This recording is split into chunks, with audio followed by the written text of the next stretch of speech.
Kia ora, I'm Sharon Brett Kelly. Today on The Detail, the teenage rapist and the courtroom botch-up over his sentencing. A High Court judge has decided teenage rapist Jayden Meyer will remain on home detention, but has given a scathing review of how the case was handled. Justice Sally Fitzgerald said they'd left it 6 weeks too late to try to overturn a punishment she is calling manifestly inadequate. The judge has said a more appropriate sentence would have been at least 3 years. Jayden Meyer is just over 3 months into his 9-month home detention sentence for raping 4 teenage girls and sexually violating another. A sentence that sparked an angry response when people first heard about it last month. We want justice! When do we want it now? What protesters around regional New Zealand today have been calling for is a justice system that is accountable to young victims for whom the anguish lasts many years. Preferably jail time. You absolutely need to deter and denounce, and that's not what's happening with sentences like this. And the latest decision has left victims and their supporters feeling no sense of justice. Fascinating and very sad, yeah. Very sad from the victims' perspective. Definitely, and I think the outcome of the appeal is going to hurt them even more. You know, basically means that if the Crown had appealed when they should have done, he'd be in prison right now. That's going to be very difficult to hear.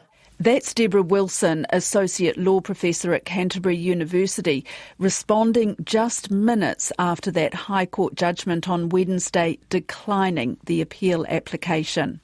It meant that Jayden Meyer would continue his home detention sentence. So home detention might be the right thing, but it's about getting some balance, isn't it? It's about the victims feeling like they have justice, and in this case, they don't feel like they've got justice. He was a 16-year-old kid, right? And we know that 16-year-old males in particular, don't have the best decision-making processes. But he's also a 16-year-old who raped and sexually assaulted young girls. And so it's very hard to sort of balance out his age and his factors with the needs of the victim. But I'm not sure they got it right in this case. Deborah will explain home detention versus a prison sentence and how a judge reaches that decision. But let's go back to early September when news of the case broke. Ethan Griffiths is with the New Zealand Herald's Open Justice team. He covers court in the Bay of Plenty and Coromandel. I guess it's very important to preface this by saying that no reporter from any media organisation was actually present in court for the prosecution itself. So from first appearance through to sentencing on these charges, there was no in-court coverage of Jayden Meyer. So I discovered a judgment on the Courts of New Zealand website, which detailed the offending, didn't detail the identity of the defendant, and essentially explored what he had done and why he was convicted. At that point, our information was very limited, so I went about applying for further documents from the court, which was granted.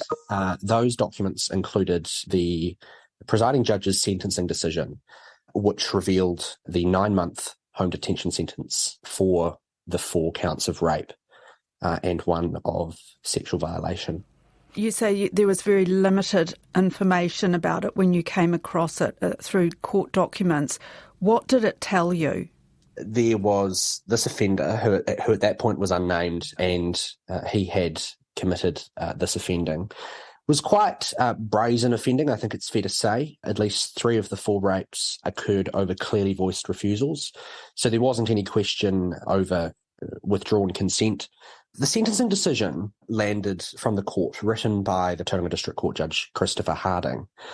That decision was devoid of detail. It did not remotely touch on how a sentence of home detention was reached, despite both the Crown and Judge Harding himself saying in the decision that a sentence for this offending would ordinarily be one of imprisonment.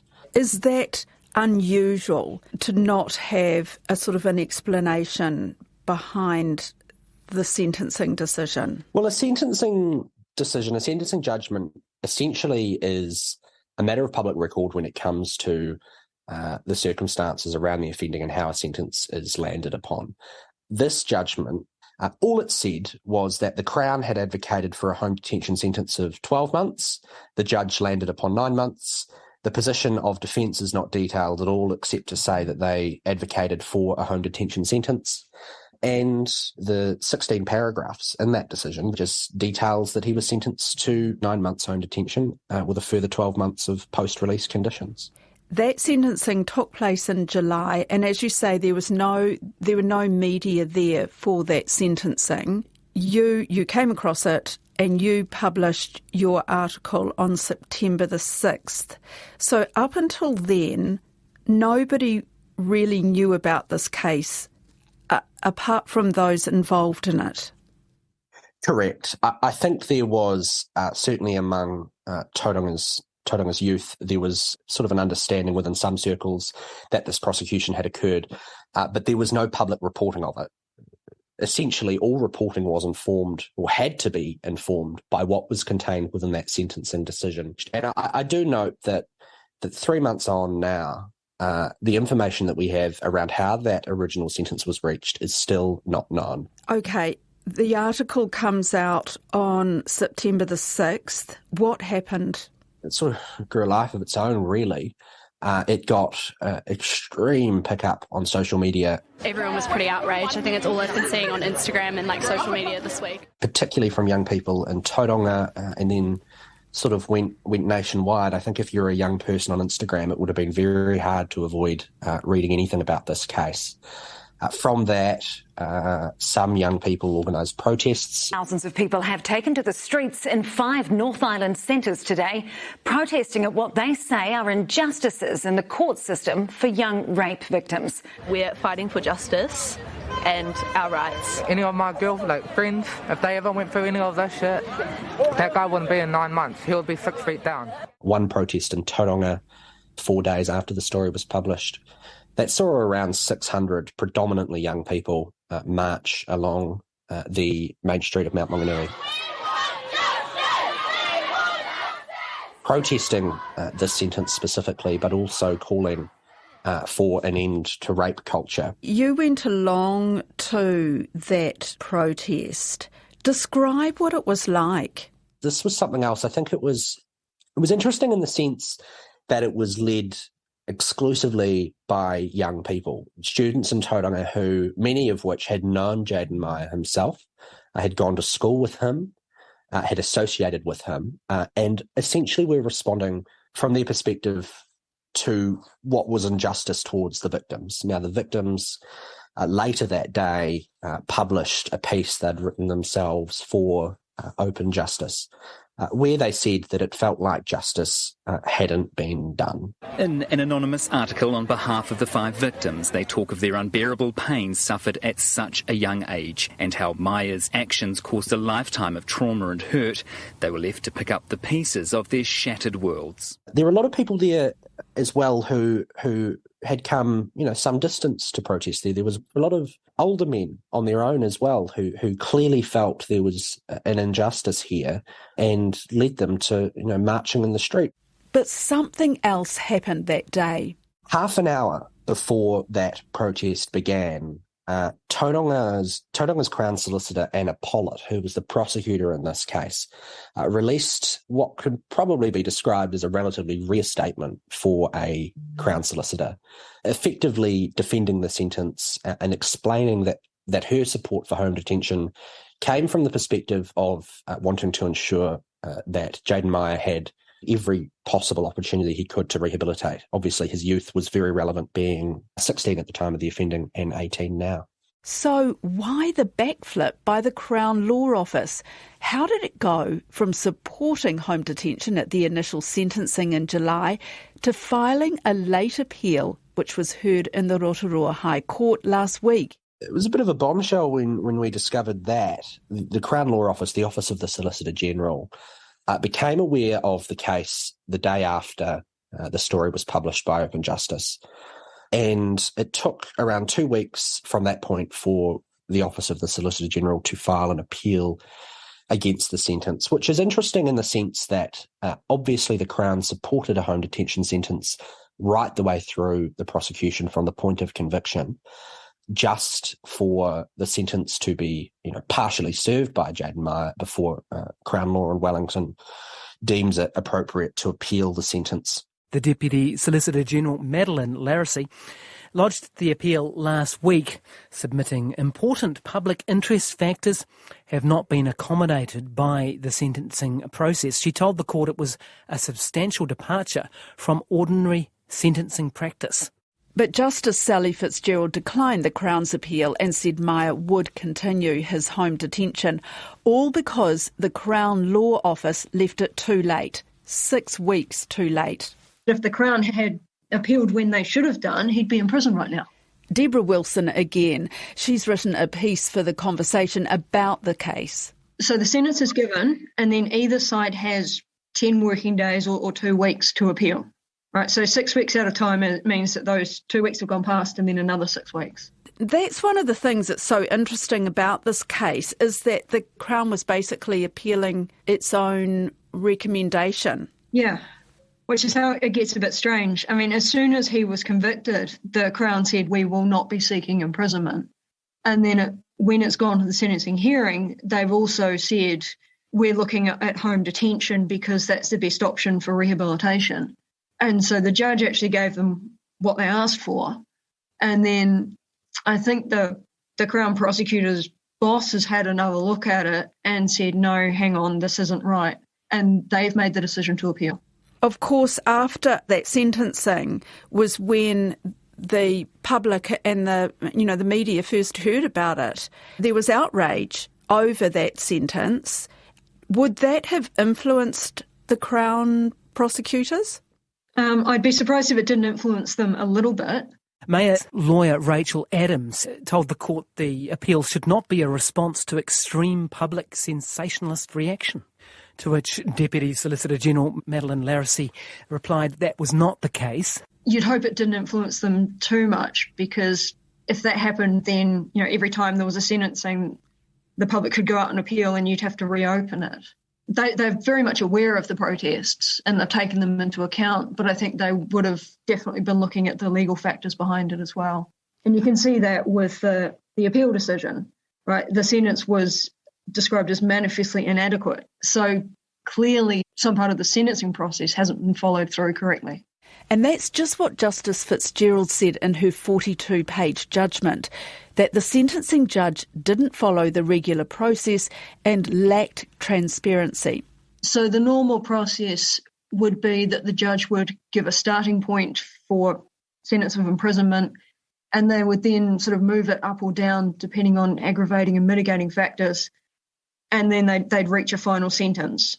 And from what I've heard the Crown prosecutor say, that didn't happen. So you've got a judgment that doesn't really explain how the judge reached the decision.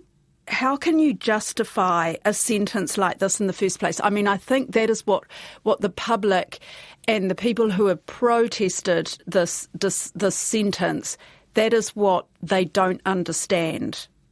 Yeah, and that's why I wrote it, because my friends and family didn't understand it either. And I was trying to say to them, well, look, this is kind of what happens. And they were saying, but how? And so when I was explaining it to them, I thought, let's write it down and try and explain it to other people. But basically what it comes down to is when a judge is giving a sentence, they work from the Sentencing Act.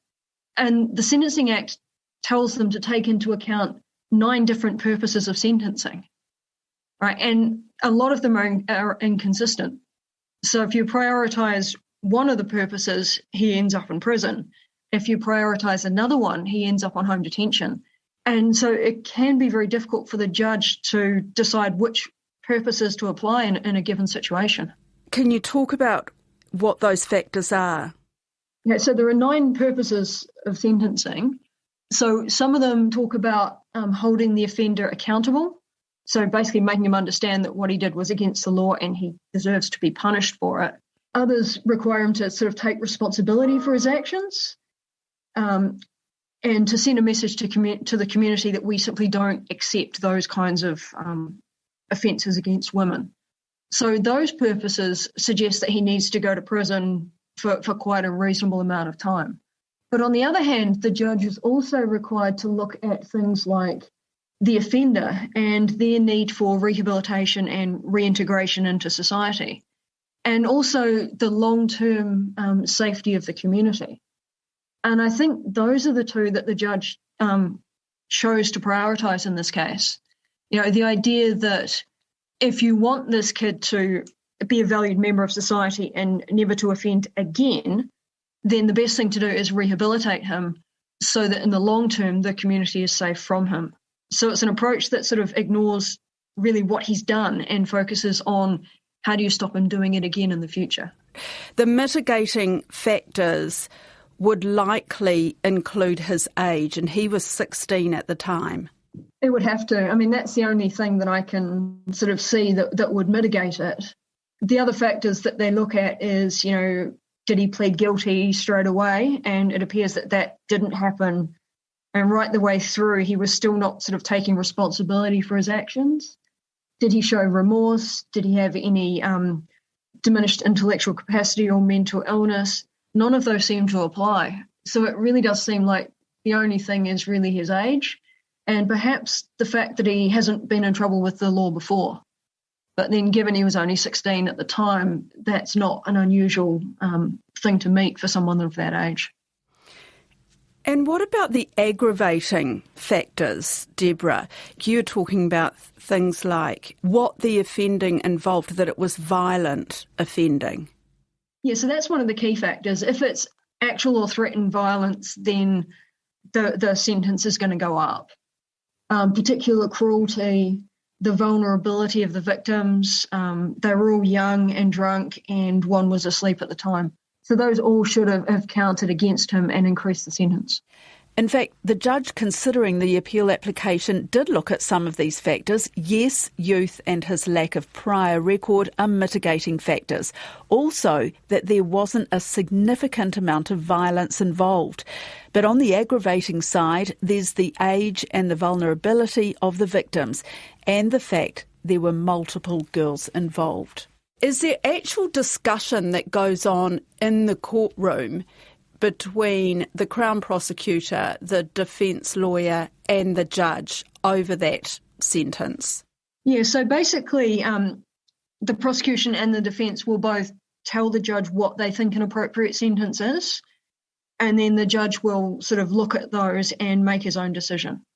So each side would have said, this is the appropriate starting point for a sentence, this is how much we would move it up or down for aggravating and mitigating factors, and this is where we think the final sentence is. And if they come up with a final sentence that is 2 years or less imprisonment, they would then say whether they thought that should be served as home detention or in prison.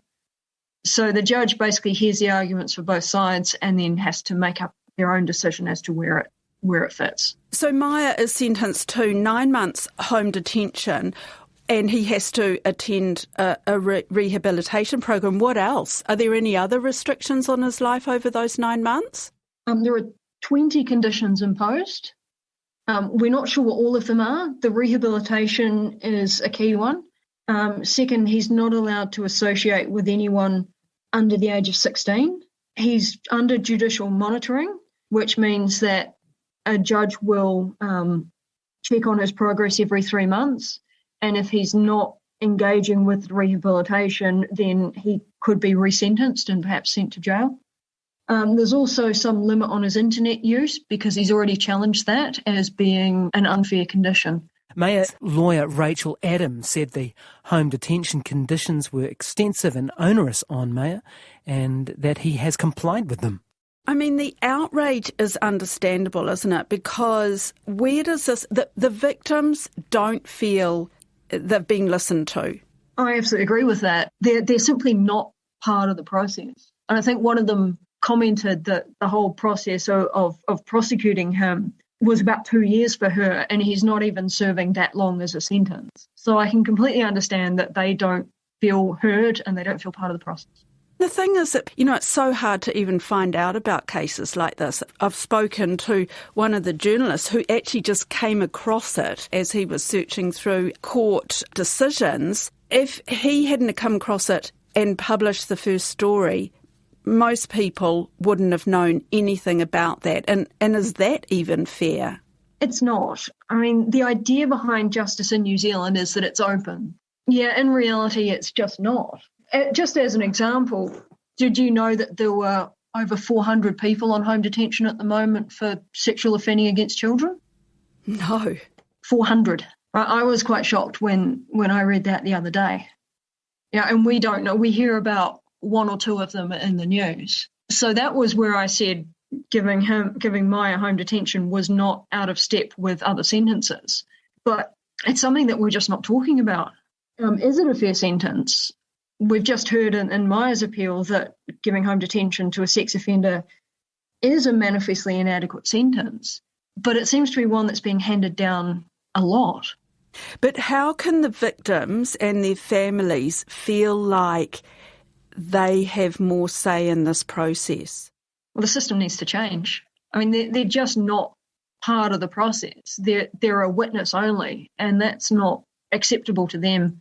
You know, and this is something that victims' rights advocates have been saying the whole time. You know, this is actually about us. Why aren't we part of the conversation? Why aren't we represented in court? You know, they're allowed to give victim impact statements, but they're told what they're allowed and not allowed to say in those. So even then, they're not getting to say what they really want to say to the person who attacked them. You're talking here about a lawyer for the victims. How would that actually work? What role would they play? I'm not sure. I was just kind of thinking, how do you fix it? And I was thinking of situations in family law where parents are separating and, you know, they're discussing who gets custody of the child. And there's a lawyer appointed to represent the child's interests in that case, so the child's voice gets heard. I was just wondering if something similar might work. You know, what you notice in this case is Jayden Meyer's got someone who's speaking for him all the way through the process and pushing, let's go for rehabilitation, keep him on home detention, it's best. But there's nobody giving the counter-argument because the victims don't have anyone to talk for them. So it could be an interesting idea to actually have someone, a third lawyer in the courtroom who can just make sure that what the victims think is being put across to the court. Towards the end of her judgment, Justice Fitzgerald acknowledged that the victims and their families would feel aggrieved by her decision. But she said that young men can be under no illusion that serious sexual offending is likely to result in a prison sentence. She said this case emphasises the critical need for transparency in the sentencing process, because otherwise public confidence in the administration of justice is undermined.